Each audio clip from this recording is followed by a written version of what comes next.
Let's stay in each other's lives, she begged after cheating. I agreed, from afar, while dating her divorce lawyer. The settlement she signed made her livid. Some conversations change everything in the span of 30 seconds, and this was one of them. I never imagined our third wedding anniversary dinner would end with my wife confessing she was pregnant with another man's child. I'm Luke Harrison, 29, a cybersecurity consultant in Minneapolis. I've always been the type who believes in doing things right, steady job, reliable income, the kind of guy who remembers anniversaries and makes reservations weeks in advance. I'd been looking forward to this dinner for months, even saved up for the expensive restaurant Celeste had been dropping hints about. The place with white tablecloths and wine that costs more per bottle than most people spend on groceries in a week. I wanted everything perfect for our anniversary. I should have known something was wrong when Celeste barely touched her appetizer, kept checking her phone, and seemed like she was fighting back tears. I chalked it up to work stress. She'd been distant for months, but I figured every marriage went through rough patches. Luke, I need to tell you something, she said, setting down her fork with shaking hands. Her voice cracked in a way I'd never heard before. I've been seeing someone else. The words hit me like cold water. I set down my wine glass carefully, buying myself a few seconds to process what I'd just heard. How long? I asked, surprised by how calm my own voice sounded. 8 months, she whispered, tears streaming down her cheeks now. His name is Dante. He's my personal trainer at the gym. 8 months. Almost our entire third year of marriage had been a lie. But she wasn't finished destroying my world. Luke, I'm pregnant, she continued, her voice barely audible over the restaurant's ambient noise. It's his baby. I'm so sorry, but it's definitely his. I stared at my wife across the table, this woman I'd built my life around, and felt something fundamental break inside me. Not just my heart, something deeper. My faith in my own judgment, maybe. My belief in the future we'd planned together. Does he know? I asked. She nodded miserably. I told him yesterday. He said he's not ready to be a father and that he can't see me anymore. He blocked my number and quit the gym. So she was telling me now because her affair partner had abandoned her, not because she'd suddenly developed a conscience. The irony wasn't lost on me. She'd cheated on the steady, reliable husband with the exciting, unpredictable trainer, only to discover that unpredictable men aren't there when you need them most.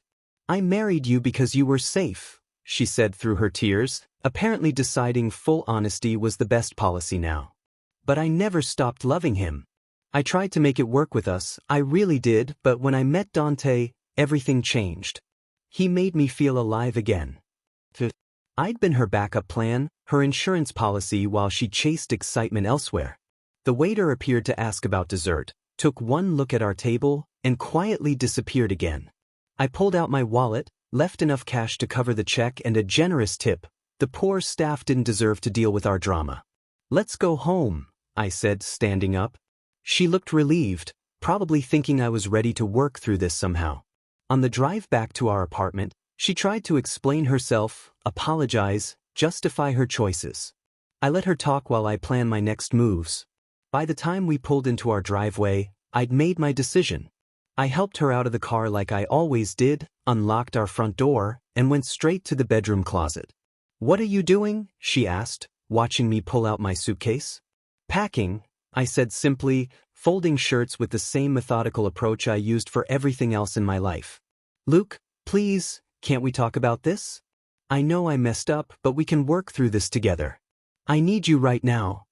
I paused, holding one of my favorite sweaters, the one she'd bought me for Christmas 2 years ago when she still pretended to love me. Celeste, you're pregnant with another man's child. A man you chose over me for 8 months. What exactly is there to work through? She followed me around the apartment as I gathered my essentials: laptop, important documents, enough clothes for a week. I moved with purpose, like I was executing a predetermined plan rather than having my life fall apart in real time. Where will you go? She asked, panic creeping into her voice as the reality of my departure set in. I'll figure it out, I said, zipping up my suitcase. I stopped at our front door and looked back at her one more time. She stood in our living room in her anniversary dress, Mascara streaked down her cheeks, pregnant with another man's child, finally understanding that actions have consequences. "Take care of yourself, Celeste," I said quietly. "And the baby." Then I walked out of my marriage and didn't look back. I drove to a nearby hotel, checked in for the night, and sat on the edge of the bed staring at my wedding ring. 3 years of marriage, over in one dinner conversation. I should have felt devastated, but mostly I felt numb. Maybe the devastation would come later. For now, I was just grateful I'd learned the truth before wasting any more years on someone who'd never really chosen me in the first place. My phone started buzzing at 6 in the morning. Celeste, of course. I let it go to voicemail, then listened to her sobbing message while I got dressed. "Luke, please come home. I can't do this alone. I'm scared and I made a terrible mistake. Don't abandon me when I need you most." I deleted it and called my best friend Trevor instead. Trevor's a software developer, the kind of guy who approaches problems with the same logical mindset I do. We'd been friends since college, and he'd never particularly liked Celeste, though he'd been diplomatic about it. "She did what?" His voice went up an octave when I explained the situation. "Dude, I'm coming to get you right now. You're not staying in some depressing hotel."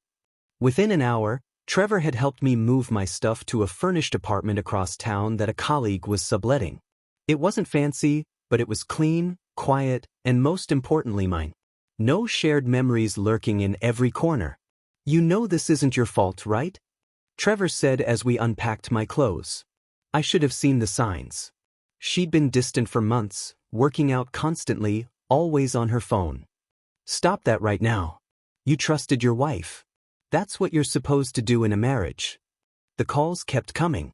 Celeste left increasingly desperate voicemails throughout the day, each one more emotional than the last.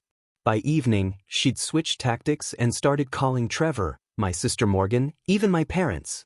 Morgan, a nurse with zero patience for drama, was furious when she called me. "Luke, do you have any idea how embarrassing this is? Everyone's asking me what happened, and I don't know what to tell them." "Tell them the truth. Celeste cheated and got pregnant." "But she's saying you abandoned her during her pregnancy. That makes you look heartless." I rubbed my temples, feeling a headache building. "So I should stay married to someone who betrayed me for 8 months because she's pregnant with another man's child?" Morgan was quiet for a moment. "No, I guess not. I just hate that people are talking." The gossip mill was working overtime. Our mutual friends were taking sides, and apparently, some of them thought I was being cruel. The narrative Celeste was pushing was that she'd made one mistake and I was abandoning her in her time of greatest need. It was easier for people to blame me than to acknowledge that their friend was capable of such sustained deception. The worst call came from Celeste's mother, Patricia. She'd always liked me, and I genuinely cared for her too. "Luke, honey, I know Celeste made a terrible mistake, but that baby is going to need a father figure. You've always been so good to her, so responsible. Can't you find it in your heart to forgive?"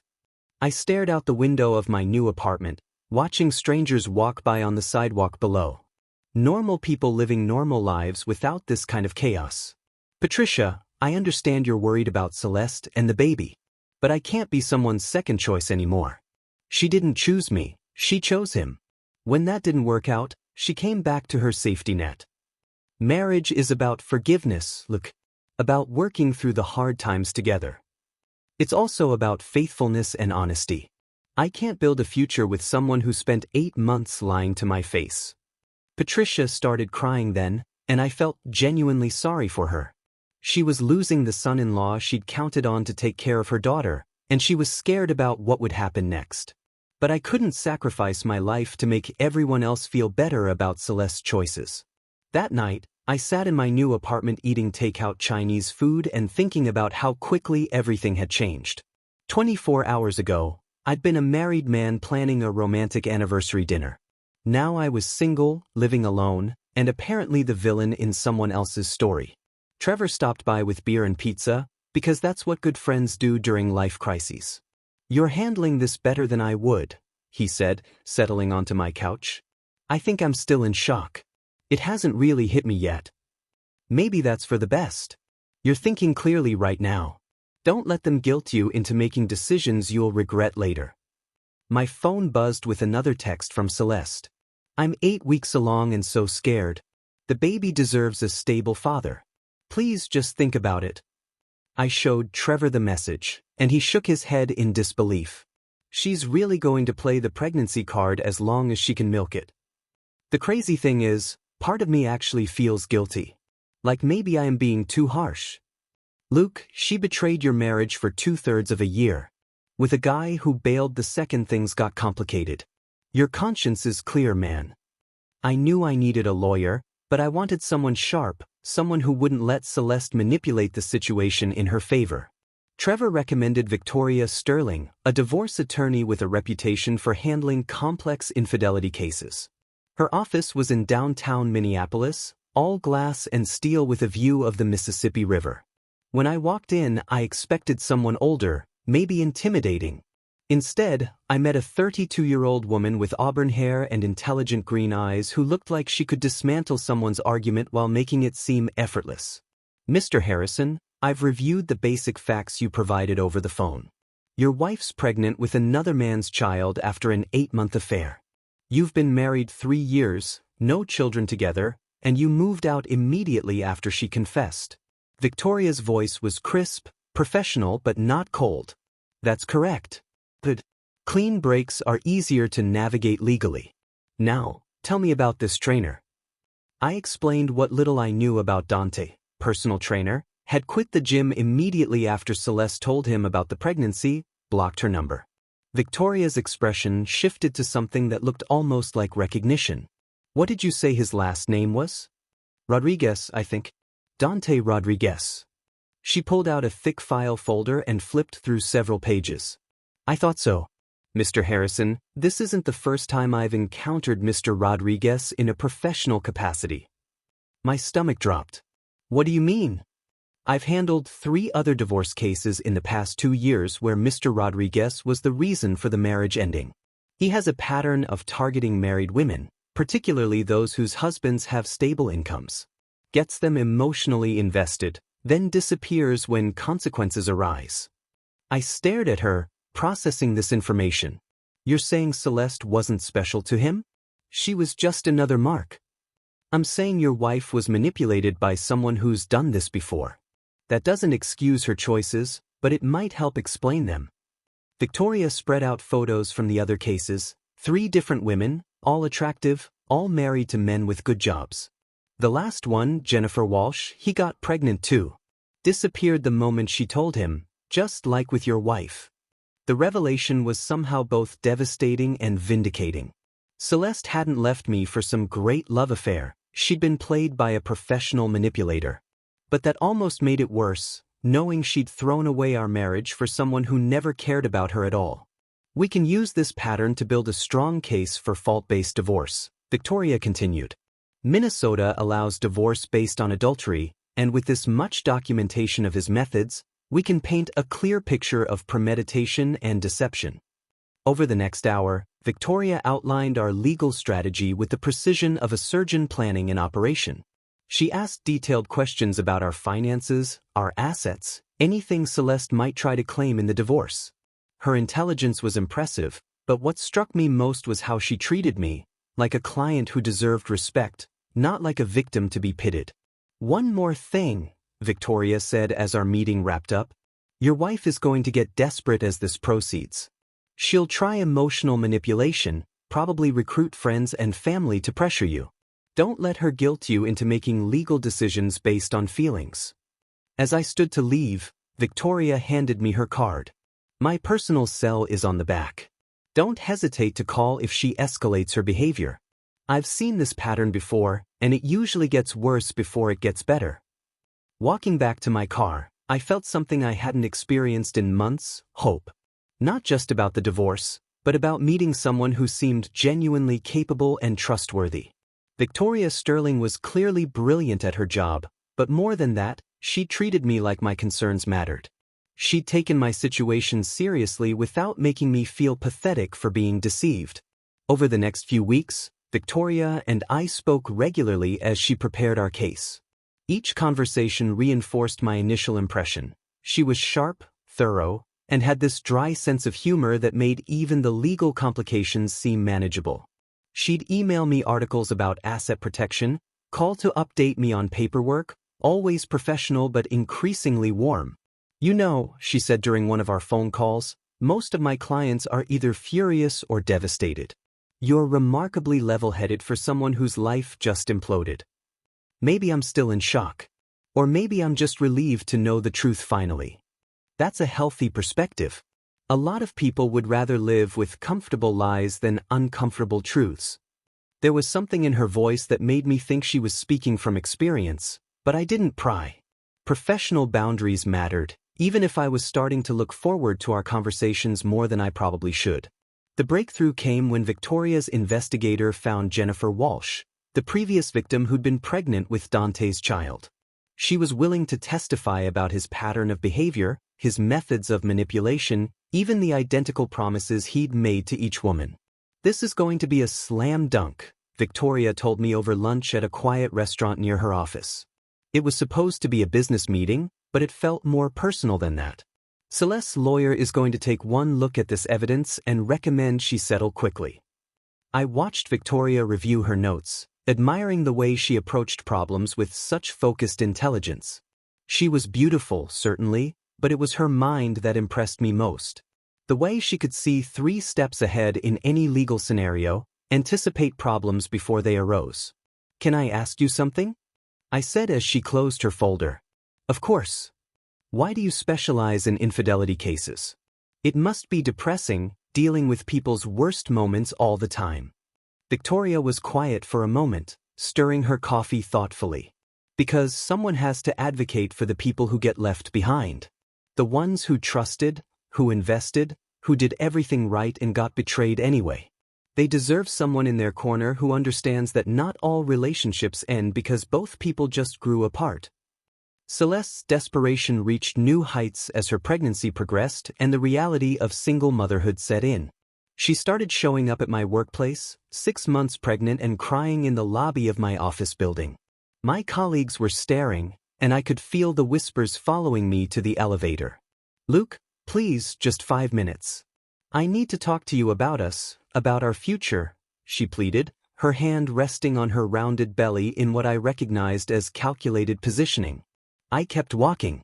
"There's no us anymore, Celeste. You made that choice 8 months ago." She followed me to the elevator, desperation making her voice shrill. "One mistake, Luke. I made one mistake, and you're throwing away 3 years of marriage. That's not what love looks like." I turned to face her as the elevator doors opened. 8 months isn't one mistake. It's 8 months of deliberate choices, 8 months of lying to my face every single day. That's not what love looks like either. The elevator doors closed, but I could hear her sobbing in the lobby. My coworkers pretended not to notice when I returned to my desk, but I knew the gossip mill was spinning. The harassment escalated from there. She enlisted our mutual friends in an aggressive campaign to make me look like the villain. Our friend Sarah called, practically in tears herself. "Luke, how can you abandon a pregnant woman?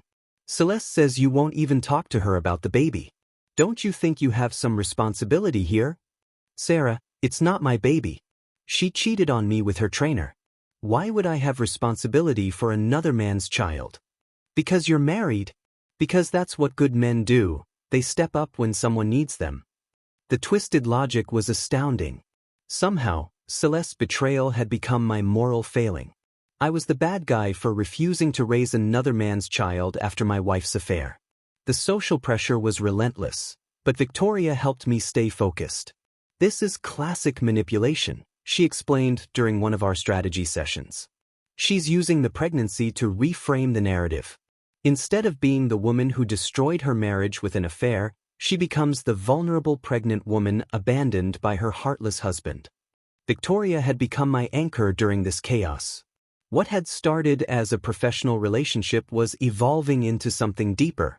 She understood the legal complexities, but more importantly, she understood the emotional manipulation I was facing. Her insight and support meant more to me than she probably realized. The situation got more complicated when Celeste discovered I was spending time with Victoria. She saw us having lunch together, Another working meeting, but it probably didn't look that way to someone watching from across the street. That evening, my phone exploded with accusations. I can't believe you're already dating someone else. I'm carrying a child and dealing with this nightmare alone, and you're out having romantic lunches with your lawyer. How long has this been going on? Celeste, Victoria is my attorney. We're working on our divorce case. Don't lie to me, Luke. I saw how she looked at you, how comfortable you were together. You're having an affair with your lawyer while condemning me for making one mistake. The irony was thick enough to cut with a knife. She was accusing me of infidelity for having lunch with my attorney while she was pregnant with her trainer's baby after an 8-month affair. But that's how Celeste's mind worked. Everything was always someone else's fault, every consequence was unfair punishment for innocent mistakes. She escalated by threatening to contest the divorce and demand substantial alimony. I gave up my prime years for you, she declared during a particularly venomous phone call. I deserve to be taken care of, especially now that I'm pregnant and vulnerable because of your abandonment. Victoria just laughed when I told her about the alimony threat. Let her try. Adultery is grounds for fault-based divorce in Minnesota. She'd be lucky to get a dime after what we can prove she did. But Celeste wasn't finished. She started calling my family directly, my coworkers, even showed up at Trevor's apartment to plead her case. He's not the man you think he is, she told my sister Morgan. He's cold and calculating. The moment things got difficult, he ran away like a coward. Morgan, to her credit, had finally seen through Celeste's act. You cheated on my brother for 8 months and got pregnant with another man's child. What exactly did you expect him to do? I expected him to fight for our marriage. I expected him to love me enough to forgive one mistake.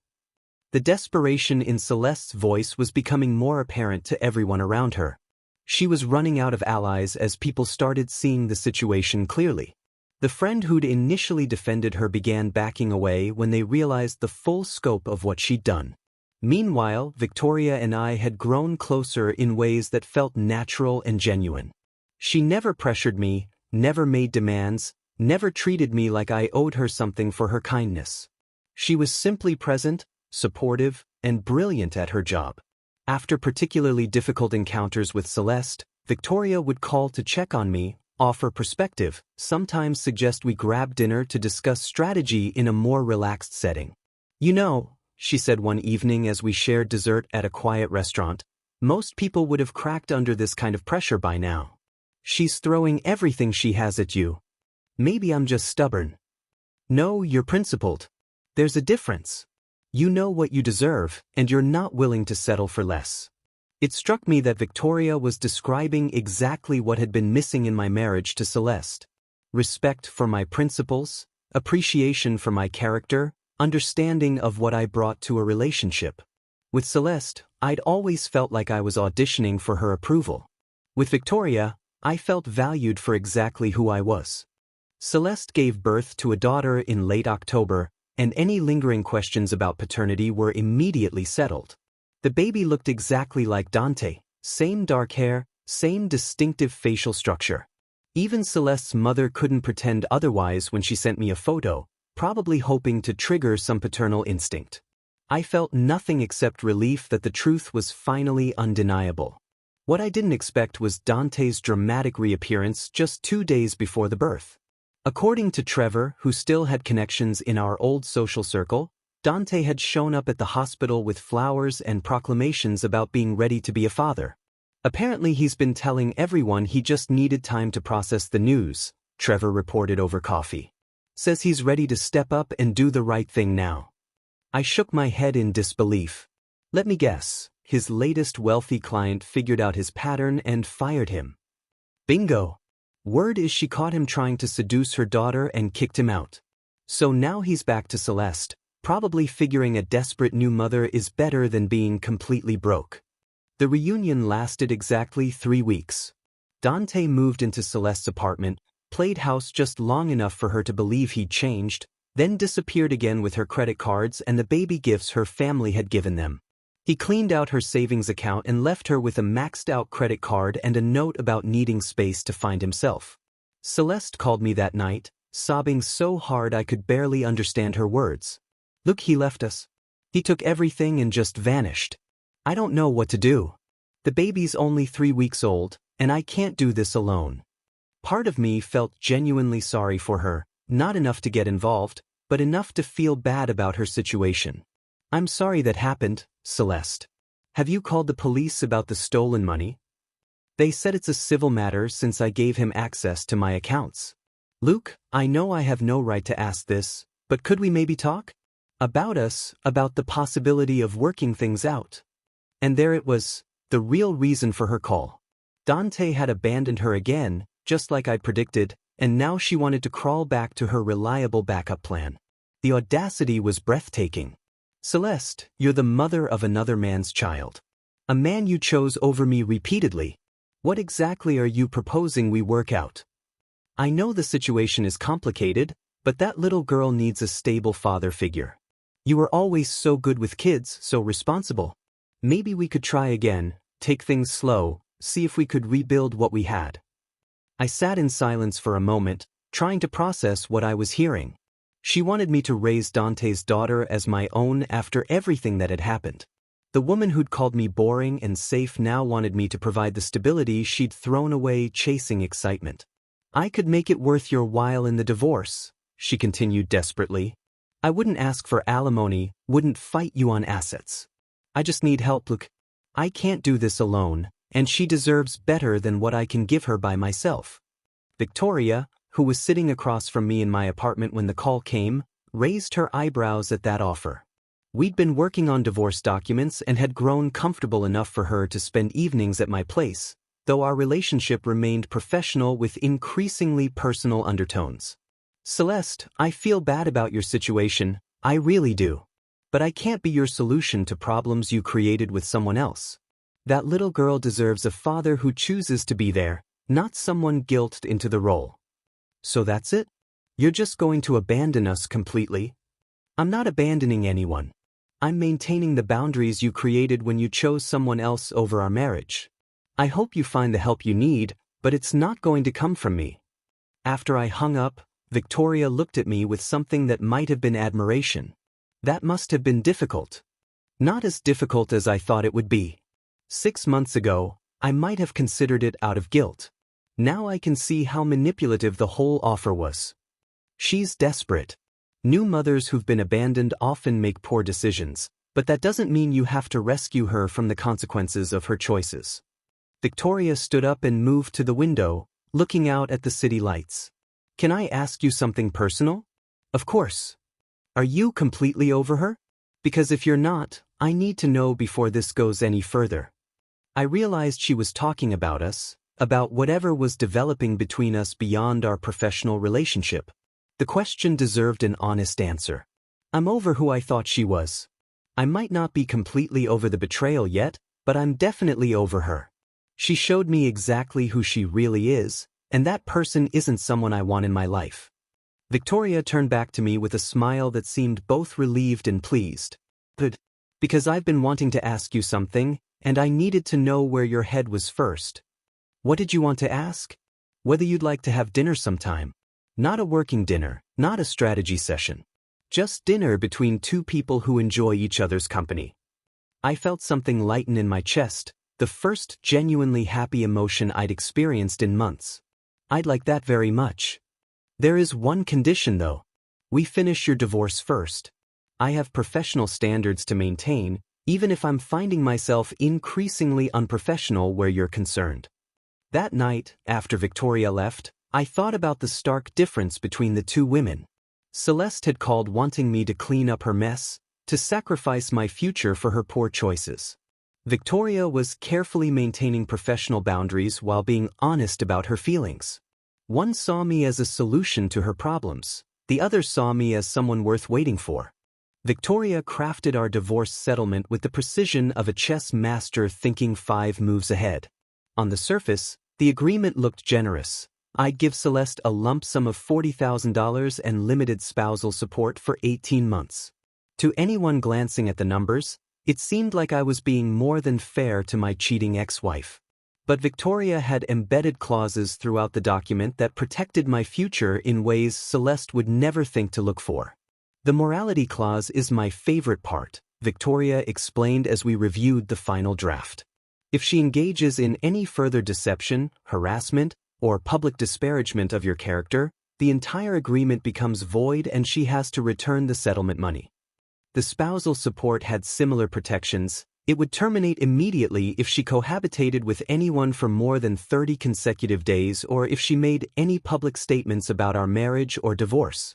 Victoria had also included a comprehensive non-disclosure agreement that prevented Celeste from discussing our relationship on social media, with journalists, or in any public forum. This protects your career and reputation, Victoria noted. If she violates it, she owes you $50,000 in damages plus attorney fees. The document was a masterpiece of legal protection disguised as generosity. Celeste would get enough money to feel like she'd won something, but any attempt to abuse that victory would cost her everything.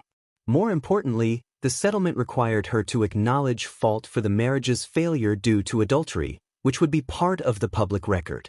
She's going to sign this? I asked, impressed by Victoria's thoroughness. She's desperate to finalize the divorce before Dante disappears again, assuming he hasn't already. Her lawyer called yesterday saying she wants to move quickly, which tells me she's more focused on getting the money than reading the fine print. Victoria was right. Celeste's attorney contacted us within days, eager to close the deal. According to him, his client was anxious to put the marriage behind her and move forward with her life as a single mother. What he didn't mention was that Dante had surfaced again, promising Celeste he was ready for real commitment this time if she could just help him get back on his feet financially. The settlement meeting took place in Victoria's conference room. Celeste arrived looking tired and defeated, the baby strapped to her chest in one of those expensive carriers she probably couldn't afford. She'd lost the pregnancy weight but gained stress lines around her eyes. Dante was nowhere to be seen, probably waiting in the car to avoid any awkward confrontations. "Luke, you look good," she said quietly as we sat down across from each other. "Thank you. You look tired. How's motherhood treating you?" "It's harder than I expected. But she's worth it." Celeste glanced down at her daughter with genuine affection. Whatever else she'd done wrong, she clearly loved her child. The legal proceedings moved quickly.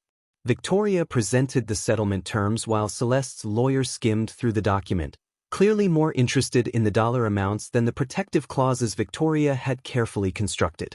Celeste herself seemed focused only on the $40,000 lump sum and the 18 months of spousal support.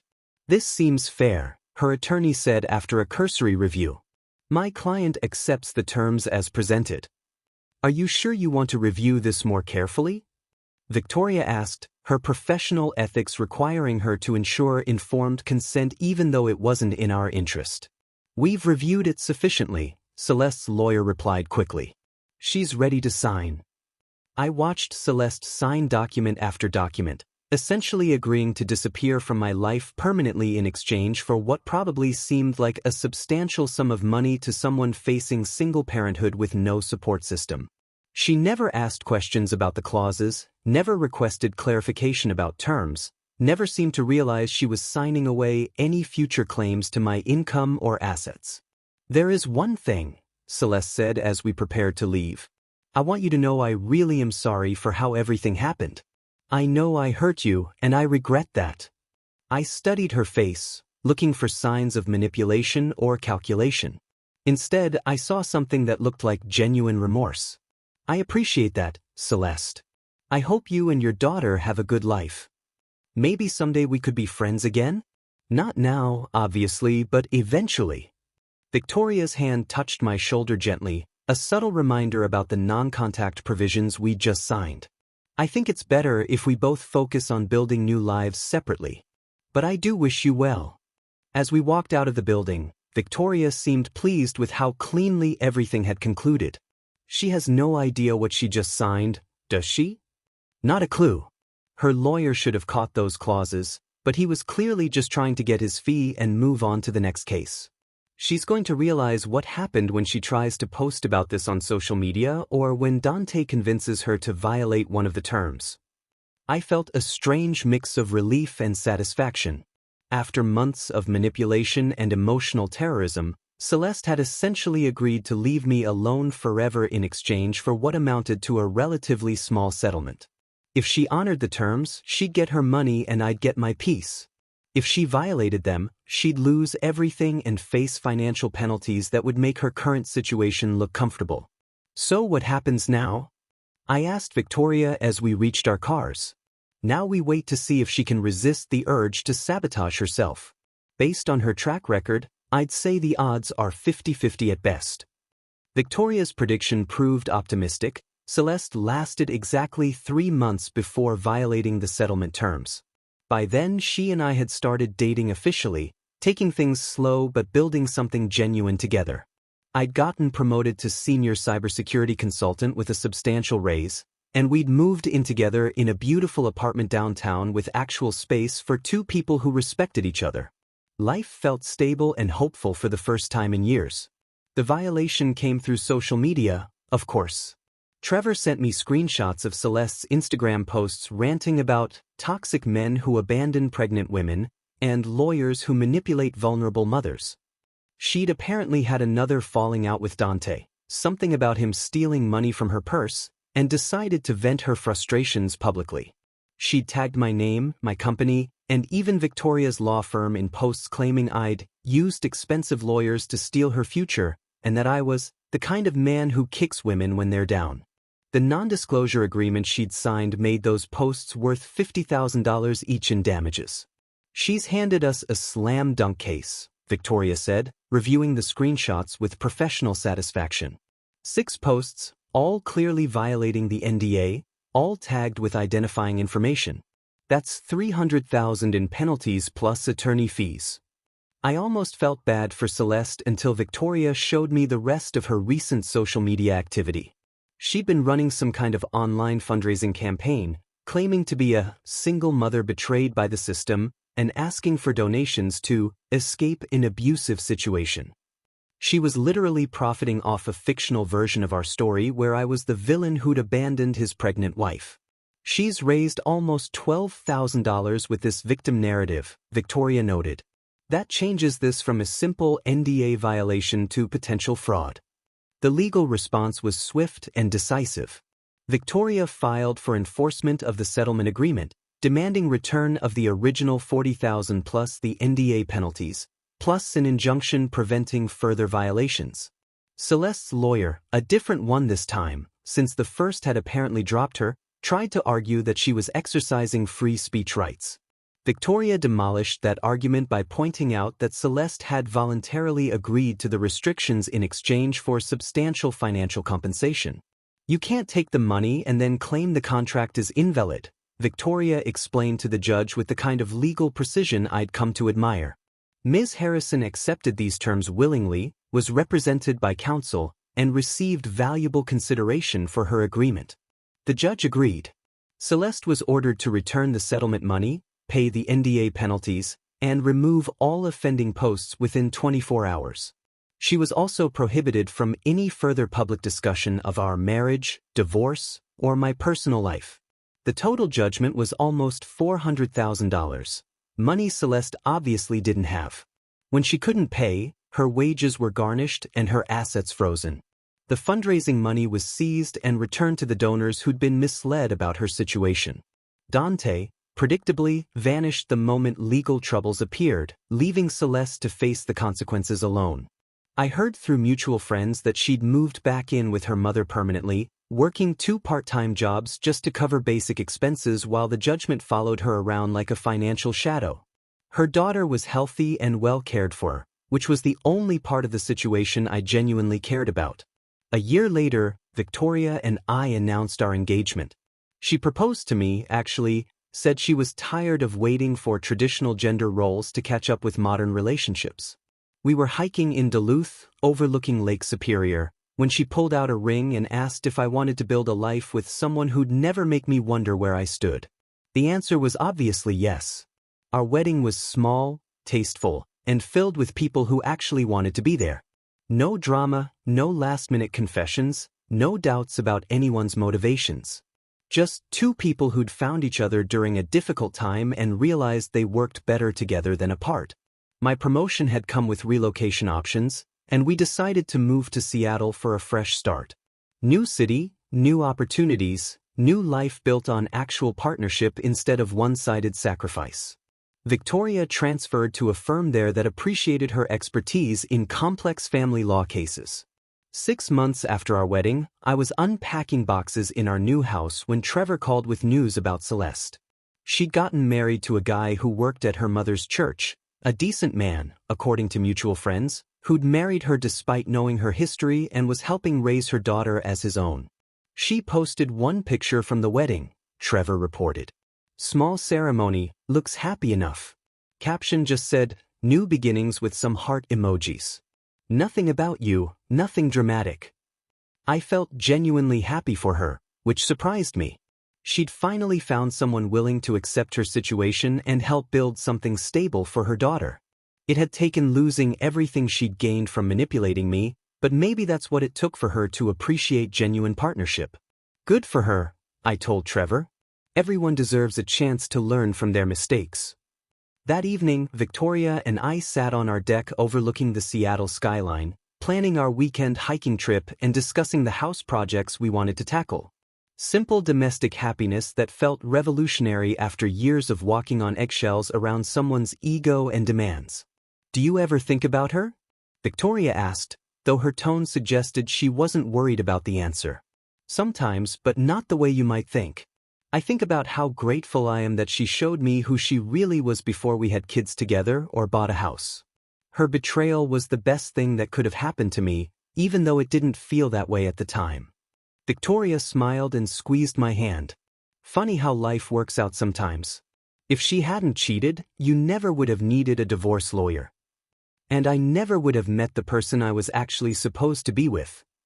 3 years after that devastating anniversary dinner, I was finally living the life I'd always wanted, just with someone who chose me first, last, and every day in between.